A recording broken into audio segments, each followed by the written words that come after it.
네, 3월 18일 김은지의 뉴스인 두 번째 코너 이승원의 글로벌 체크인입니다. 핫한 국제뉴스에 체크인하는 시간인데요. 이승원 평론가와 함께 오늘은 김준영 조국혁신당 의원 모셨습니다. 두 분 안녕하세요. 네, 안녕하세요. 네, 정말 글로벌 체크인 만들어지고 나서인가요? 왜 이렇게 전 세계가 시끄러운가 모르겠는데 전쟁에 끌리지 않지만 또 중요한 오늘 소식이 하나 있어가지고 서두부터 말씀을 드리려고 합니다. 우리 이승원 평론가의 핫한 신간이 나왔어요. 축하드립니다. 감사합니다. 동맹이라는 거짓말인데 또 우리 김준영 의원님이 추천사를 쓰셨어요. 그렇기도 하고 제가 몇 주 전에 또 동맹에 관해서 슬기로운 동맹 생활이라고 책을 그래서 내셨죠. 비슷한 시기에 동맹에 관해서 두 거를 같이 읽어보면 더 좋겠네요. 그래서 자랑스럽게 김준영 의원 추천 이렇게 그렇게 바깥에 놨었어요. 네, 예, 꼭 읽어보셔야 될 책인 것 같고요. 예, 신간 소식을 널리 전하면서 오늘 이승원 평론가가 5건 구독 이벤트 해준다고 하시거든요. 오늘 지금 나가는 자막으로 시사인 유튜브 구독하고 있다라고 인증해 주시면 저자 사인본 5건 저희가 뽑아가지고 보내드리도록 하겠습니다. 이 책을 읽으면 더 새로운 이 세상의 이야기 그리고 우리 김준영 의원님의 책을 읽어보면 또 다른 세상의 이야기가 보일 것 같다는 생각이 드는데 오늘은 초보자 버전으로 방송에서 이야기를 좀 해주시면 좋을 것 같습니다. 아니, 보통 트럼프 대통령이 이제 어떻게 하려고 하나라는 생각이 드는데요. 같이 이제 해협에다가 군함을 보내달라 했다가 호르무즈 해협으로 또 됐다 이렇게 이야기를 하거든요. 어떻게 이해해야 됩니까? 자기가 무슨 소리를 하는지 모르는 거죠. 아하. 저는 저게 철저하게 뭐 계획된 참전 요청이거나라고 생각하지 않습니다. 왜냐하면 그게 중국이 들어갔다는 게 증거입니다. 소셜미디어에 보면 가장 첫 번째 이름이 중국이죠. 그러니까 중국이 들어가서 뭐 연합군을 한다는 게 말이 안 되잖아요. 아무리 트럼프라도 이거는 유가를 잡기 위한 트럼프의 그겁니다. 그러니까 트럼프는 지금 국내 유가가 오르는 게 지금 2배쯤 올랐거든요. 어떤 지역은 5불이 넘었고 6불을 육박하는데요. 보통 2불 50 정도거든요. 예. 근데 우리처럼 생각하면 안 되는 게 미국은 대중교통이 별로 발달하지 않고 대부분 차로 출퇴근을 하고 다니는데 그냥 일주일에 2-3번씩 풀탱크를 채워야 된다고 생각해야 되거든요. 그러니까 지금 아우성이거든요. 그러니까 그걸 내리기 위해서 저 얘기를 한 건데 근데 그렇다고 해서 뭐 우리한테 파병 요구가 아닌 건 아니니까 우리한테는 사실 이게 말도 안 되는 파병 요구가 되는 거죠. 근데 또 뭐 처음에는 보내겠다고 반응이 좋은 나라가 있다고 얘기했는데 줄줄이 우리는 아니라고. 네. 예, 다 아니라고 지금 부인하는 상황입니다. 5개국 아니라고 했고 지금 뭐 UAE가 갈 수도 있다 이런 얘기가 뭐 UAE하고 핀란드가 조금 얘기는 하는데 전반적으로 트럼프가 얘기했던 국가들은 전부 다 부인하고 있습니다. 그렇죠. 트럼프의 지금 뭐 삐진 건가요? 이거 뭐 어떻게 봐야 됩니까? 아니 대통령 되자마자 혹은 되기도 전에 그 나토 혹은 동맹 우방이라고 하는 그 모든 나라들을 그렇게 일방적으로 때리고 모욕하더니 그리고 NSS나 NDS 이런 국가안보 전략 이런 주요 보고서에 뭐 유럽은 문명사적으로 소멸하고 있다 이렇게 모욕한 트럼프가 그랬네요. 이제 와서 SOS 깃발을 흔든다고 한들 누가 여기에 응해주겠습니까? 그래서 지금 뭐 5개국 얘기하다가 7개국 얘기하고 지금은 아무도 이제 반응을 안 보이니까 됐다 이렇게 얘기가 됐는데 한 명 구세주가 나왔어요. 젤렌스키. 네. 젤렌스키 대통령이 어쨌든 이제 많이 미국으로부터 도움을 많이 받았으니까 우리가 그동안 4년 러시아랑 싸웠잖니. 근데 이란 드론을 보내서 러시아가 우크라이나를 공격한 거잖아요. 예. 그러니까 이 드론의 정보가 상당히 있나 봅니다. 드론도 이제 종류가 여러 가지일 테고 이걸 어떻게 맞대응하는지 요격하는지 이런 등등에. 그래서 젤렌스키가 나서서 우리가 드론 전문가 보낼게. 우리가 뭐 무기를 지원할 수 없잖아요. 본인도 예. 지금 싸우고 있는 여전히 중이니까. 러시아와 엄청나게 싸우고 있으니까 그래서 유일하게 젤렌스키만이 트럼프를 구하고 있다. 네. 와. 이런 묘한 상황이 연출되고 있어요. 그러니까 얼마나 곤궁한 거예요. 지금 네. 트럼프가 그런 상황입니다. 예. 트럼프의 공공한 상황을 근데 또 하나의 변수가 지금 다카이치 총리가 이제 정상회담을 앞두고 있어서 뭔가 또 도와주려나라고 하는 우리 입장에서는 걱정과 우려가 있는데 그건 어떻게 보십니까? 계속 지금 일본이 우리한테 민폐를 끼쳤죠. 처음에 통상협상할 때도 그랬고 그러니까 사실은 미국의 압박을 받는 국가들끼리 연대할 필요가 있는데 지금 제 걱정은 안 그래도 일본이고요. 트럼프는 예측보다 반응이 되게 중요하거든요. 예측이 어차피 불가능하고요. 아하. 반응인데 지금 다 반응을 지금 저항하고 있는데 한쪽이 무너져 버리면 트럼프는 그쪽에 계속 밀게 될 거거든요. 그렇지 않습니까? 그러니까 일본을 밀고 지난번에도 일본은 쌓이는데 니들 왜 안 하냐 해가지고 통상 압박을 했거든요. 예. 그런데 지금 미국 내부에서도 이렇게 전쟁 반대가 있고 호르무즈에 해군이 들어가기를 거부하고 있습니다. 미국 해군이. 저희 킬박스라 그래가지고 가면 그냥 다 죽는 거예요. 와, 근데 우리 보고 오라는 거예요? 그럼 말이 안 되는 거죠. 저건. 야. 그럼 뭐 하와이 네가 가라. 가면 안 됩니다. 가려면 자기가 가야지. 네.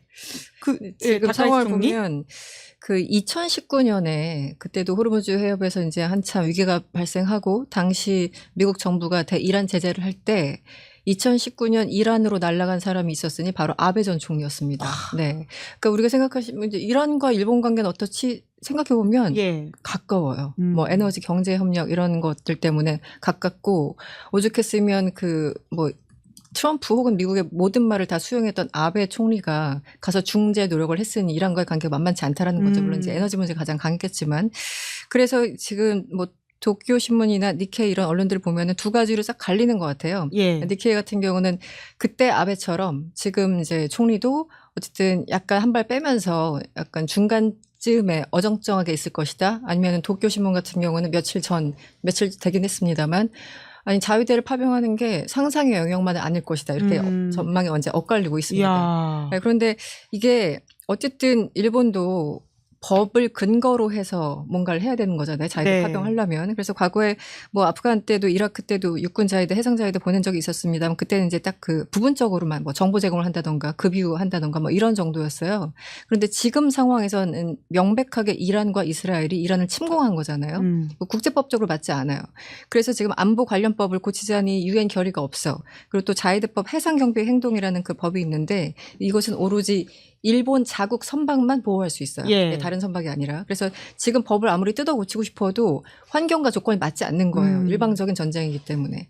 그래서 특별법을 만들어야 되는데 특별법을 만들기 위해서는 여전히 조건도 안 맞는 데다가 한참 시간이 걸리니까 이미 그때에 가서는 뭐 전쟁이 끝나 있을 수도 있고. 그래서 법적으로만 따지면 일본은 못 보내는 상황이 명백해 보이는데 또 지금 그 다카이치 총리는 뭐 어떻게 될지도 모르잖아요. 5,500억 불 이렇게 덥석 넘겨주신 분이기 때문에 그래서 19일 날 어떻게 될지 좀 상황을 봐야 될 것 같습니다. 근데 네. 사실 그런 국내 정치적 맥락이 있으면 최대한 핑계 대기 좋은 거 아니에요? 네. 난 하고 싶은데 이 상황이 이러니까 안 되라고 해야 되는데요. 어떨지 모른다는 걱정이 있다고요? 왜냐하면 일본이 이제 극우 세력의 지지가 있으니까 아. 극우 세력이 재무장이잖아요. 평화헌법 개헌이잖아요. 그러면 야. 실제로 일본은 이게 소위 말하는 집단 자위권에 해당하는 건데 자기가 공격받았을 때는 당연히 그 응대할 수 있는데 다른 분쟁에 가는 거는 집단 자위권이고 그건 평화헌법에서 사실상 못하게 해놨죠. 예. 그런데 우익들은 뭐라고 생각하느냐 하면 이런 걸로 해서 실질적으로 감으로써 평화헌법을 실질적으로 무력화할 수 있는 기회라고 생각하는 거죠. 야. 그래서 사실 PKO도 일본은 안 되는데 여기저기에 열심히 갔던 이유가 거기에 있거든요.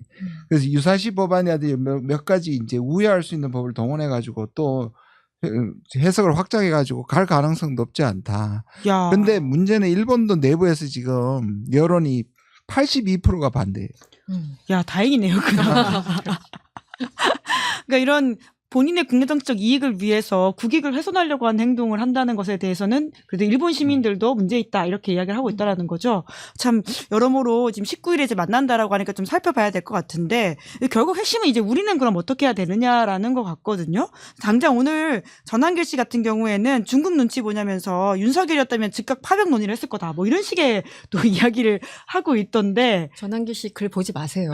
그 기사가 나와가지고 예, 좀 끔찍한 이야기를 다시금 한다라는 생각이 드는데 우리 정부는 좀 어떻게 해야 됩니까? 트럼프가 계속 압박을 놓고 있고 사실 통상 문제와 연결될 수도 있다라고 하는 걱정들이 있는 거잖아요. 아니 전한길 씨가 윤석열이었으면 보내서 그래서 윤석열이 아닌 게 다행인 거죠. 전 윤석열이었으면 한번 보냈을 것 같긴 합니다. 그 말은 맞는 것 같은데 저는 이번처럼 확실한 거 없어요. 그러니까 대부분 미국에 대해서 양가 판단을 하게 되는데 이렇게 지금 미국 국내 여론도 반대하죠. 국제 여론도 다 돌았었죠. 유엔 헌장 위반이죠. 국제법 위반이죠. 우리 헌법 위반이죠. 한미 상호 방위 조약까지 위반입니다. 이 정도로 확실한 것을 우리가 단호한 모습을 못 보이면 다음에 뭘 해요? 우리가 약속한 건 다 거짓말이에요. 네. 뭐 전자권 가져온다. 뭐 전략적 유연성 우리가 받아들이지 않는다는 말이 지금처럼 이렇게 확실한 단원 사안에 대해서도 못하면 안 되는 거예요. 이거는 전략적 모성을 할 이야기가 아니라 다른 나라와 공동 보조를 맞춰가지고 단호한 모습을 미국을 모욕하거나 자극할 필요는 없지만 단호한 모습은 저는 원칙적인 부분에서 밝혀야 된다고 생각합니다. 오. 이럴 때일수록 원칙에 대해서 다시 얘기를 할 수밖에 없죠. 예. 예를 들어 제가 최근에 그 2000년대 초반에 부시 대통령을 다시 곰곰이 생각하게 될 줄 몰랐어요. 재평가하시는 네, 건가요? 오죽했으면 내 진짜 나 왜 이러지 막 이런 예. 정도로 자괴감이 드는데 제가 그때 한참 이제 국제부 있어가지고 취재 많이 할 때였는데 그때 당시에도 느낌은 지금 트럼프 욕하는 것처럼 부시를 욕했어요. 사실은 뭐 이라크 저렇게 침공하고 뭐 이런 것도 벌써 한 23년 전이긴 하지만 국내에 거대한 반전 시기가 있었죠. 네네. 예. 우리나라 마찬가지였고, 여기 외교부 앞에서 맨날 이제 맞아요. 이라크 파병 반대였는데, 그때 이제 부시가 워낙 그 네오콘들이 무식하게 가니까 노무현 대통령께서 그냥 결단 끝에 이제 북한 문제가 있으니까 일부 이제 파병한 그런 상황이었는데, 비전투병이었죠. 네. 네. 그러니까 어쨌든 원칙이라는 걸 이럴 때일수록 분명하게 세워야 되고, 왜냐면 아까 의원님 말씀하신 것처럼 국제법 다 위반이고 그 어느 나라도 지금 도움을 주지 못하고 있어요. 특히 예. 이제 영국이 가장 재밌는데 거긴 그래도 정말 같은 동맹이잖아요. 같은 뿌리고. 그래서 이라크 침공, 그러니까 2003년에 당시 부시의 푸들이라고 불렸던 그 블레어 총리가 같이 갔다가 지금까지 욕먹고 있잖아요. 그렇죠. 20몇 년이 흘러도 그 트라우마가 영국에게 있는 겁니다. 그래서 아. 영국이 이렇게 못 도와주는 거예요. 도와주고 싶어도 그런 마음도 없겠지만. 예. 더군다나 상대는 트럼프잖아요. 신뢰할 수 없는. 그래서 뭐 스페인은 뭐 대놓고 반대하고 있고 프랑스도 마찬가지고 독일 메르스 총리는 약간 트럼프 비유 맞춰주느라고 애매한 그런 표정을 짓고 있는 그런 상황인데 한마디로 전 세계가 다 반대하고 있는 상황에서 한국이 여기에 조인한다? 이건 있을 수 없는 일이죠. 예. 네, 검토할 그 사안조차가 안 됩니다. 네. 네. 그 우리 국회에서는 좀 어떤 이야기가 나오고 있습니까, 의원님? 아니 그러니까 이럴 때는 민주당 의원 물론 이기현 의원님은 조금 세게 나오곤 있는데 1인 시위하고 계시죠? 예, 그리고 사실 이거는 오히려 정부는 그나마 100번 이해를 하면 정부는 조금 로키로 나오더라도 입법부는 굉장히 세게 나와야 되고 나와야지 이게 또 미국한테 우리는 지금 입법부나 모두 밤새서 이거 국회 동의해야 되는데 불가능한 일이다.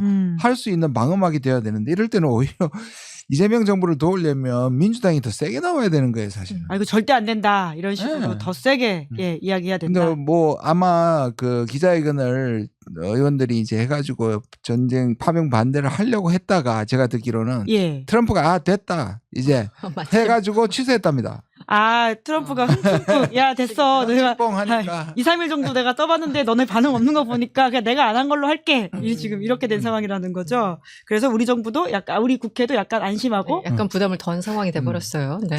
네, 근데 어제 오늘 입장이 또 달라서 만약에 또 네. 트럼프가 다른 이야기를 하면 또 우리가 또 움직여야 되는 건가요?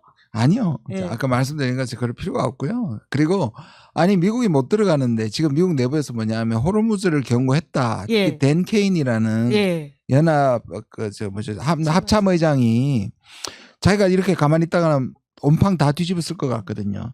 근데 자기는 호르무즈를 경고했고 예. 지금도 호르무즈에 들어갈 수 없다고 얘기를 하고 있어요. 근데 자기 빼고 루비오랑 헤거세스랑 트럼프와 네타냐후 네 사람이 거의 결정을 했거든요. 예. 근데 그거에 대해서 반대를 하고 우리 해군은 못 들어간다는 사회에서 우리가 거기 보낼 이유는 전혀 없는 거죠. 그리고 한 가지 더 청해부대 작전 변경 이것도 사실은 말이 안 되는 겁니다. 아, 그러니까 원래 하던 임무를 변경해야 되는 이제 거니까. 그 확장하는 건데 예. 그 확장을 한 적이 있는데 그건 예. 호르무즈 입구까지지. 거기 안에 들어가라는 얘기가 아니거든요. 그렇죠. 그리고 거기 안에 들어가면 일단 이란의 영해를 지날 수밖에 없는 상황이고 그다음에 그 이란 해군이 다 죽었다고 얘기하지만 그건 지상에서 어디서 날라올 줄 모르고 심지어 댄케인이 뭐라 했냐면요. 예. 소형 보트를 가지고 그 느린 유조선에 가가지고 흡착시키를 그냥 탁 붙여버리면 그냥 침몰시키는 수 있는 거예요. 와, 진짜 여러모로 걱정인데, 그러니까 미국 내에서도 지금 고위 관료가 반대할 정도로 상황이 좋지 않은 거잖아요. 그런데 전쟁이 또 얼마나 장기화되는지에 대한 좀 걱정도 많은 건데, 그 두 분은 다 장기화될 가능성이 있다 이렇게 보십니까? 지금 결국은 주도권이 이란에 넘어간 것 같아요. 아. 이제 시작은 네가 했지 끝내는 건 우리가 할게. 이런 상황이 아닌가라는 생각이 들고 사실 세상에서 가장 무서운 게 더 이상 잃을 게 없는 사람들입니다. 네, 이란 입장에선 그렇겠죠. 지도자들 다 죽었고 최근에 또 NSC 그 최고 라리잔인가요? 라리잔이 예. 그분도 이제 사망했고요. 예. 그 사망했다고 하지 않고 뭐 제거했다 이런 또 표현을 쓰죠. 어쨌든 그런 상황이죠. 그런데 현지 시간 15일 이스라엘이 3주 더 집중적으로 폭격하겠다라고 밝힌 상황이에요. 일단 이스라엘은 이번에 이제 레바논까지 들어가서 완전 끝장을 보려고 하는 거고 야. 어차피 이것은 이스라엘의 싸움이고 이스라엘로 인해서 시작된 싸움이니까 거기에 이제 바보같이 트럼프가 말려 들어간 거죠. 그런데 뭐 트럼프 내부에서도 또 이익을 보는 사람들이 있죠. 그 사위나 아들들은 다 이쪽 중동 지역의 부동산이 원해가지고 그건 이제 또 별개로 하더라도 어쨌든 상당히 갈 것 같고 그럼에도 불구하고 결국은 이란이 어떻게 대응하는지에 따라서 전쟁의 어떤 좀 길이가 예, 좀 달라지지 않을까라는 생각이 들고 지금 그 이제 문제는 아마 의원은 더 잘 아시겠지만 예. 이제 데이비드 섹스라고 예. 그 인공지능 뭐 짤이라고 불리는 이제 백악관에서 일하고 있는 그러니까 한마디로 트럼프의 측근이죠. 요즘 이제 백악관에는 모든 사람들이 충성파고 측근이니까. 근데 데이비드 섹스가 지금 요격 미사일이나 이런 재고 부족이라는 얘기가 꽤 며칠 전부터 나왔잖아요. 예. 그래서 이스라엘이 재고 부족 때문에 이제 극단으로 몰려서 핵무기를 쓸 수 있다. 그래서 빨리 끝내야 된다라고 얘기를 한 거예요. 예. 그래서 여기에 대해서 이제 물어보니까 당신 측근이 이렇게 얘기했는데 어떻게 생각하느냐. 근데 트럼프가 그렇게는 안 할 거야. 뭐 당연하죠. 어떻게 핵 버튼을 누르겠습니까? 야. 근데 그 가로 열고 사실 이스라엘은 핵 갖고 있어라고 또 인정해 준 거거든요. 그게 사실은 이제 이스라엘은 NCND였는데 미국 대통령이 그렇게 얘기를 하는 순간 이스라엘이 핵을 갖고 있는 건 확실한 거고 다만 쏘지 않는 거구나라는 게 또 아주 이중적 반증하는 그런 워딩이 돼버린 거죠. 그래서 지금 이란도 마찬가지지만 뭐 많이 폭격 당했고 뭐 드론도 한계가 있고 이스라엘도 마찬가지고 또 미국도 마찬가지 다 요격 미사일이나 이런 것들 탄환이 부족한 상황으로 가고 있다는 얘기가 벌써 며칠 전부터 예. 나와서 그게 상당히 이 전쟁 어쨌든 전투에서는 관건이 될 것 같고 그래서 이스라엘처럼 지금 거의 미쳐 돌아가는 상황에서는 극단적인 상황까지도 염두를 해둬야 되는데 예. 그렇다고 같이 죽는 핵을 쓸 것인가 그거는 조금 퀘스천 마크인데 어쨌든 우려스러운 건 사실입니다. 극단적 상황이라고 하는 게 핵까지도 이어질 수 네. 있는 우려. 왜냐하면 그 우크라이나 전쟁 터지고 나서 뭐 한 1년도 안 됐을 때 이제 푸틴이 계속 우리 뭐 전술핵 쓸 수 있어, 전술핵 쓸 수 있어, 실제 예. 핵을 그 뭐 인근에 이제 벨라루스 이런 쪽으로 옮기는 그런 상황도 연출하고 그랬기 때문에 그 스레이숄더를 좀 낮춰놓은 그런 예. 상황이에요. 그래서 그렇다고 그걸 실제 쓰겠다는 건 아니지만 이 전쟁이라는 거는 사실은 모든 게 계획대로 되는 게 아니잖아요. 그렇죠. 네, 항상 역사의 전쟁을 되돌아보면은 뭐 3일 걸릴 것 같았었는데 30년 걸리고 뭐 이럴 수도 사실 있으니까. 러우 전쟁도 그런 거잖아요. 마찬가지입니다. 그래서 사실은 지금 이란 전쟁 자체도 굉장히 끔찍하고 황당한 그런 건데 그 미래를 어떻게 알겠어요. 그러니까 모든 가능성이 열려 있다고 암울하게 지금 생각을 할 수밖에 없습니다. 지옥문이 열릴 수도 있다라는 건데 김준영 의원님은 어떻게 보세요? 이 전쟁은 트럼프가 처음에 무슨 말을 했냐면요. 3일에서 4일 또는 4주에서 6주 또는 영원히. 영원히요. 그러니까 맞아. 그만큼 월 플랜이나 목적이나 예. 이런 것들이 이렇게 준비 안 된 충동적 전쟁이 없었다고 내부에서도 얘기를 하고 그거는 뭐를 얘기하냐면 결국 네타냐후의 악마의 유혹에 넘어간 거고요. 야. 그게 점점 분명해집니다. 그래서 루비오가 자기도 모르게 고백을 해버렸잖아요. 이스라엘의 전쟁이 우리를 끌어들였다고 얘기하는 거고 아마 이랬을 것 같아요. 당신이 마두로를 그렇게 쉽게 처치한 것처럼 우리가 가지고 있는 정보에서 지도부를 몰살하면 그리고 대량 폭격을 하면 이란은 바로 항복할 거다. 근데 이란은 베네수엘라가 아니거든요. 그럼요. 그리고 이미 오래전도 전쟁을 준비했고 9천만 명이 살고 산악지대고 결국은 지상군 없이 어떻게 항복이라는 일단 가서 깃대를 꽂고 항복을 받아내야 되는데 예. 이게 폭격만으로는 안 되잖아요. 그리고 이거는 이란과 미국의 이기는 전쟁이 아니라 이란은 그러니까 미국은 가서 이란을 항복을 받아내야 되지만 그리고 그 꽁꽁 숨겨놓은 핵을 가져와야 되고 이런 게 다 어려운 거지만 이란은 그냥 흠집만 내면 되거든요. 미군을 죽이고 흠집 내고 예. 또 주변 국가에게 해서 이 전쟁의 국제여론만 계속 나쁘게 해도 절대적으로 미국이 불리하거든요. 이 말 하기가 좀 그렇지만 어쨌든 객관적인 사실은 이란이 독재 국가니까 사람이 죽어도 숨길 수 있는데 미군이 죽으면 한 명 한 명 할수록 그게 미국 사람들이 주는 충격이 어마어마해요. 여론이 굉장히 나빠질 테니까요. 근데 이럴 때는 사실은 트럼프가 잘하는 셀프 승리를 하고 나오는 게 제일 나은데 이제 지금 가고 있는 게 문제냐면 지상군이 지금 해병대 강습 상륙함이 가고 있거든요. 야.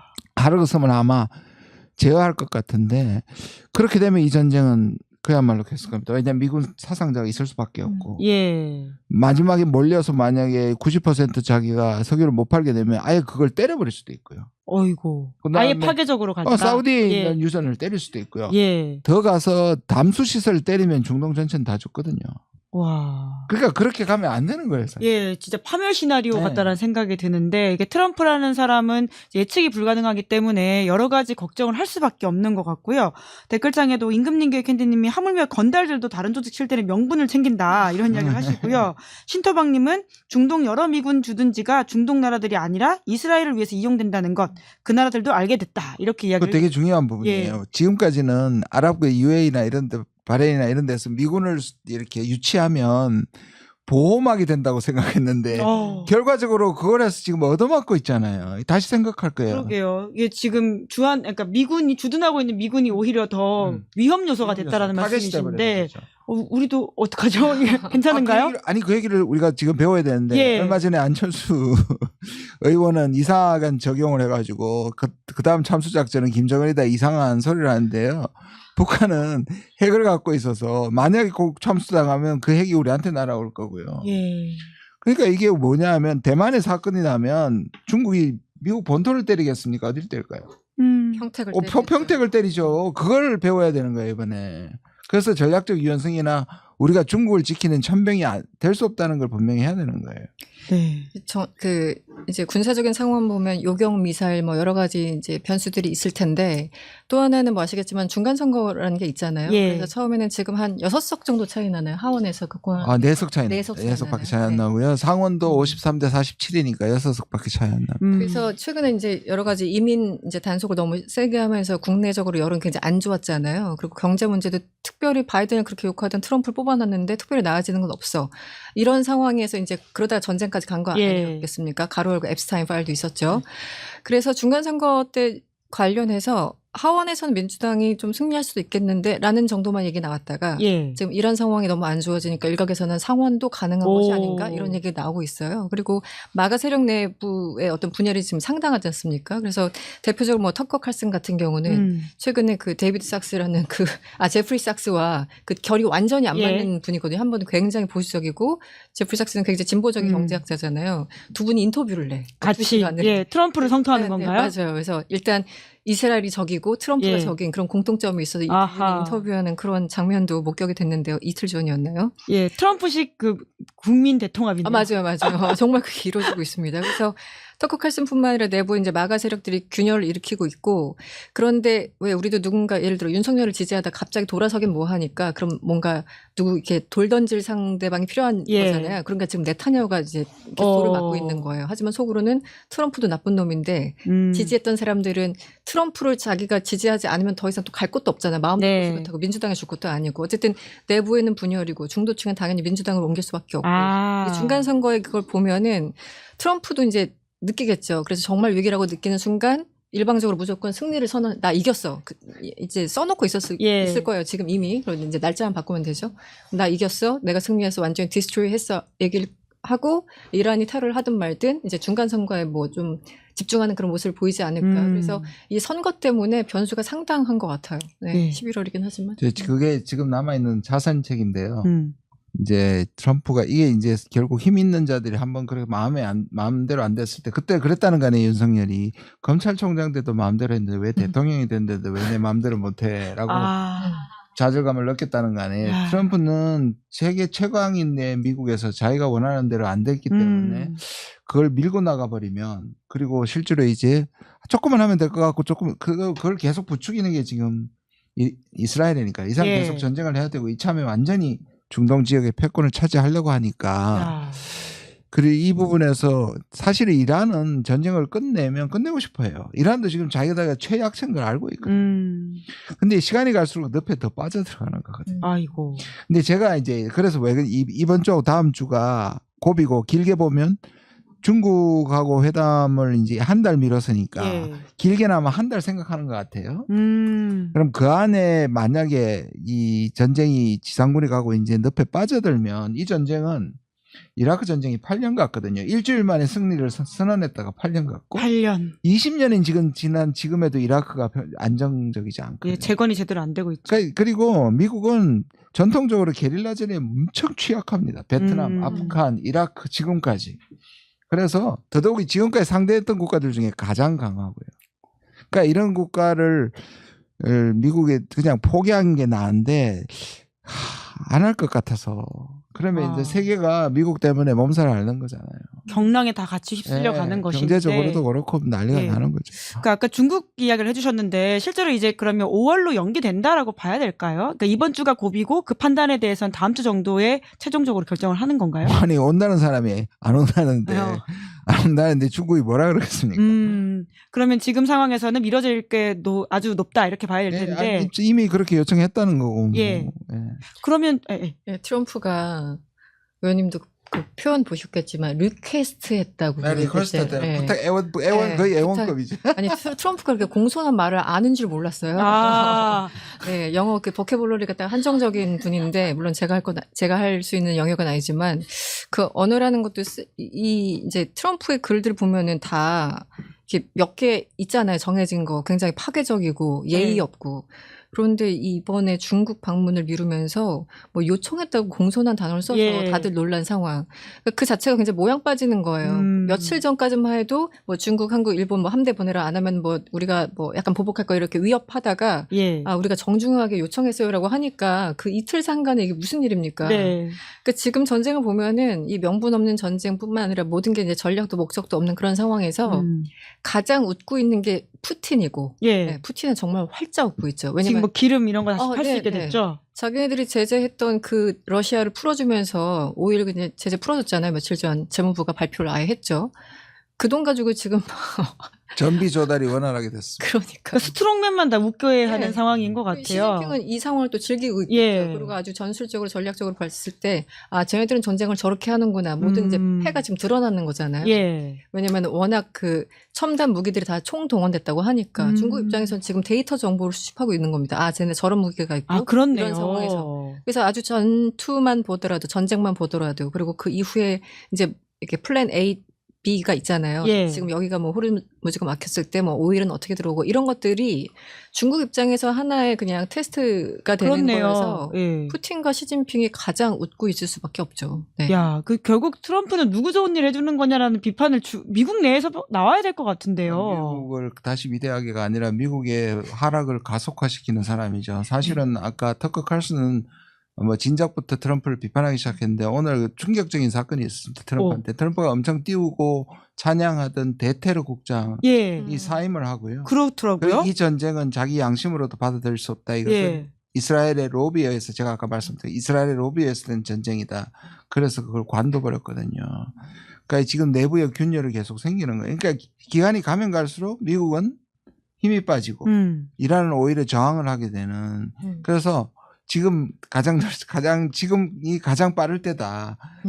지금이라도 빠져나와라. 빠져나와야 되는데 지금 트럼프가 막 짜증나고 당황하고 이래서 왔다 갔다 하는 것 같습니다. 정말로. 왔다 갔다 한다.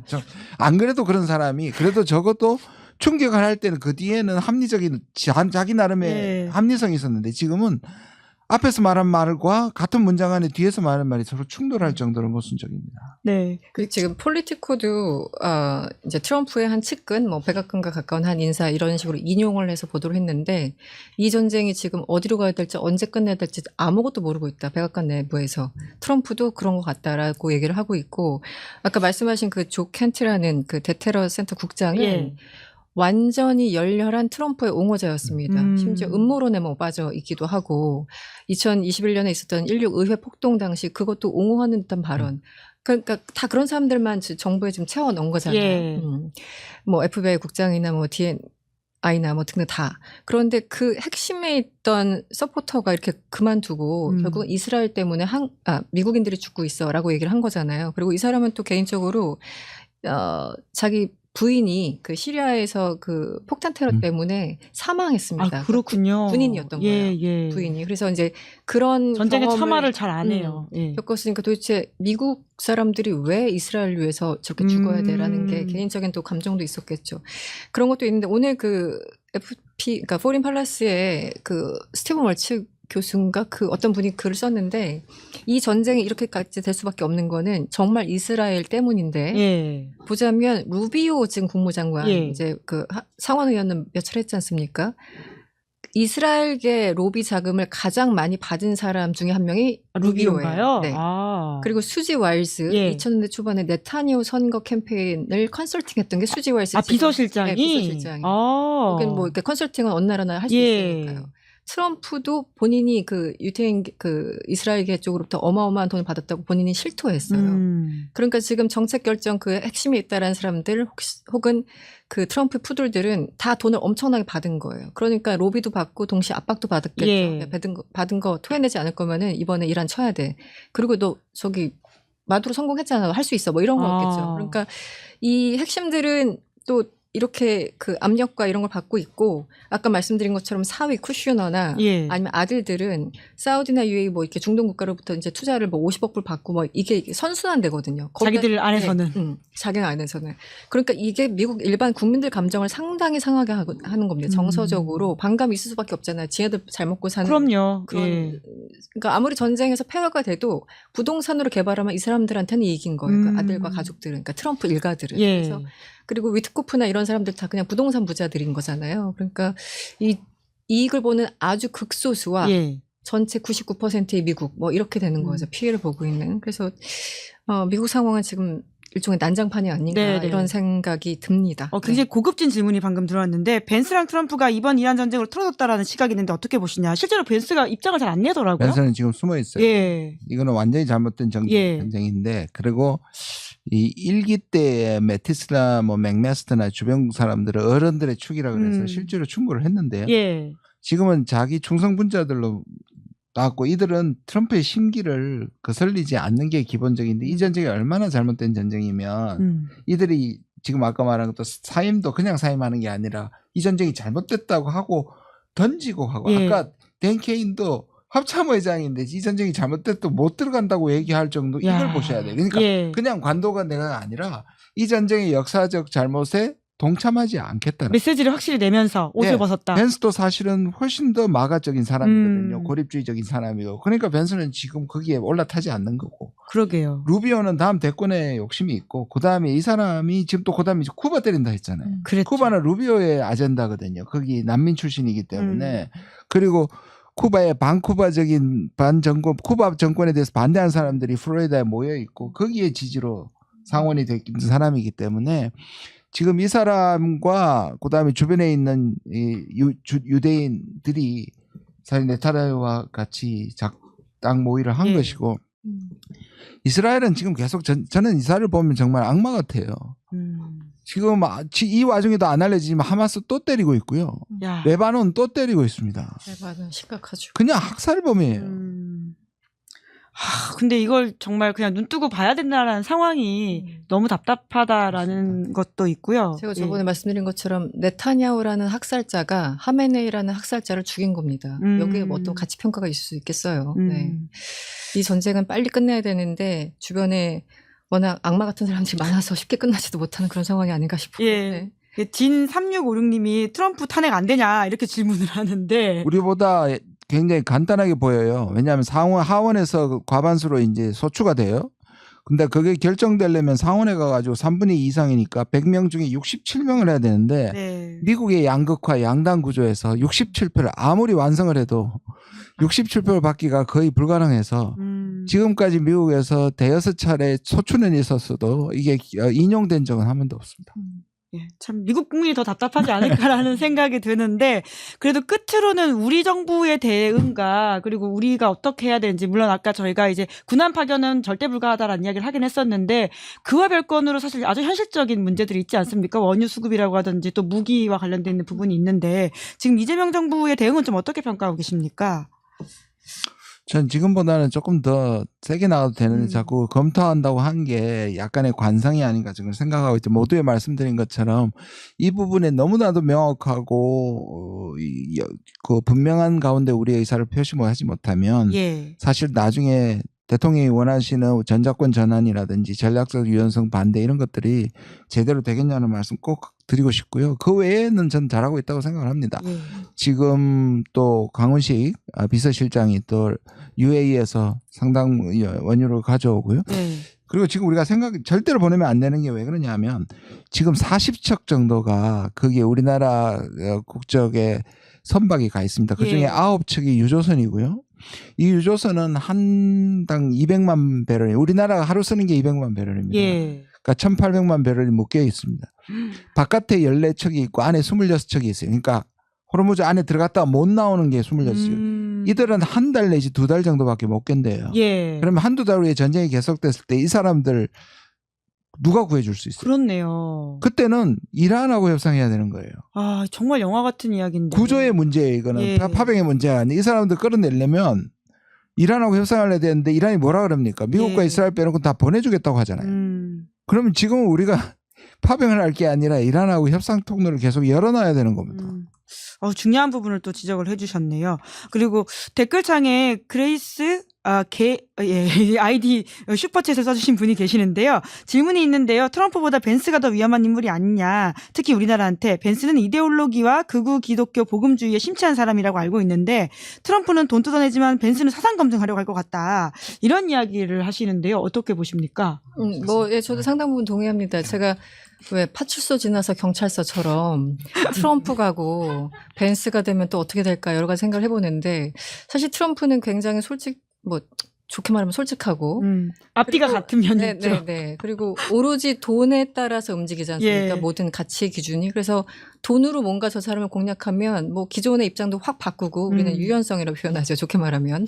혹은 번복이라고도 표현하지만 어쨌든 트럼프는 그 돈이라도 뭔가 약간 좀 왔다 갔다 하면서 협상의 여지가 있는데 벤스 같은 경우는 거의 확신범에 가깝거든요. 그래서 트럼프한테 돈 대주면서 저 테크 우파들, 실리콘밸리 우파들이 돈 꽂아주면서 이번 선거는 우리가 책임질 테니까 벤스를 반드시 부통령으로 해야 돼서 그렇게 된 거잖아요. 그 얘기는 저 우파 테크들 혹은 저 마가 세력들이 정말 꿈꾸는 그 세상을 만들어줄 하나의 메시아 같은 사람이 일종의 이제 벤스라는 사람인 겁니다. 그래서 만약에 벤스가 된다면 이데올로기적으로 굉장히 또 이제 백인 남성 우월주의, 본인 와이프는 또 인도계면서 불구하고 어쨌든 그런 것 때문에 협상할 때 그러니까 협상만 본다면 좀 힘든 면이 오히려 있지 않을까. 물론 이제 트럼프보다 더 힘든 게 어떤 건지는 상상은 안 가는데 하여튼 어떤 우려를 하시는지 알 것 같습니다. 네. 네, 우리 김수영 의원님은 어떻게 보십니까? 예, 벤스는 소위 말하는 이제 이념가고요. 저 사람은 기본적으로 최근에 말했던 것 중에 하나가 유럽은 당신들 다 망했다고 얘기를 하고 가서 그다음에 이 사람의 문제점이 뭐냐면요. 백인임을 더 이상 부끄러워하지 마라. 언뜻 들으면 아니 언제 백인이 부끄러워했나라고 들을 수 있는데 이 말은 유색 인종에 대한 인종차별 조약입니다. 왜냐하면 대부분의 국가의 지도자는 이렇게 얘기합니다. 10년 후에 우리나라는 이런 나라를 만들겠다. 미래의 청년들에게 이런 나라를 만들겠다는데 지금 벤스는 뭐라 하냐면 미국이 처음 만들어졌던 때가 어떤 나라였냐. 이거는 백인의 나라였고 그다음 우리 선조가 피 흘려가지고 나는 땅을 유색 인종이 와가지고 다 뺏어간다. 그런 철저한 혐오주의이기 때문에 거의 전 나치라고 생각하거든요. 근데 이 사람이 지금의 마가 내부의 균열에 괜히 트럼프한테 썼다가 마가의 그 지지를 못 받을까 지금 머리 굴리고 있는 거거든요. 그래서 지금 전쟁에 대해서 입을 딱 다물고 있는 네. 거다. 예. 여러모로 그 마가들이 싫어하는 행동들을 더하지 않고 있다라는 말씀이신 건데, 미국의 미래라고 하는 게 더욱더 어둡다라는 생각이 들기도 하고요. 그럼에도 댓글창에는 이 지친 수요일 오후에 정말 오아시스 같은 방송을 해주셔서 감사하다라는 말씀도 있고요. 감사합니다. 그리고 두 분의 책을 백악관에 보내야 되는 게 아니냐라는 말씀도 하십니다. 네. 네. 동맹이라는 거짓말 그리고 슬기로운 동맹 생활이라고 하는 책인데 그 김준영 의원님 오셨으니까 조국 혁신당 현안도 하나만 여쭤봐도 될까요? 예. 조국 대표의 출마와 관련해 가지고 많은 분들이 좀 관심을 가지고 있는데 어떻게 좀 논의가 되고 있습니까? 우리한테도 얘기 안 하고 있어요. 이건 진짜입니다. 4월 초쯤, 4월 초 중반쯤에 얘기를 하실 것 같고요. 예. 늘 말씀하시는 것처럼 나가는 건 분명하다. 음. 그러나 어딘지는 아직까지 정하지 않다. 고민 중이다. 이렇게 얘기하고 있습니다. 군산까지 얘기 나오던데. 군산 이야기 나온 지좀 된 것 같아요. 군산하고 안산은 그쪽 지역에서 이제 초청하는 형식으로 아. 이제 계속 나오라고 지금 하고 있는 거죠. 정춘생 의원 같은 경우는 평택 군산 이렇게 이야기를 또 해가지고 그렇게 이야기가 있었던 것 같은데 4월 초까지 봐야 되고 의원들한테도 말을 하고 있지 않다라고 하는 게 그건 오늘, 확실합니다. 예, 확실한 이야기. 양심 선언할 수 있습니다. 네, 오늘 두 분과 함께 이야기 좀 재미나게 그러니까 정말 심각한 이야기지만 그래도 좀 깊이 있게 들어가면서 의미 있게 나눠본 것 같은데 마무리로 혹시 못하셨던 말씀 있으시면 우리 김준영 의원님, 이승원 평론가 각각 말씀 부탁드리겠습니다. 세상에 꼭 보면 강자들이 깨끗한 전쟁으로 며칠 만에 끝낼 수 있다고 하는 착각에 빠지거든요. 세상에 깨끗한 전쟁은 없고요. 이 평화는 산소 같아서 한번 깨져야 그 산소의 기함을 느낀다는 조셉 나이의 격언도 있습니다.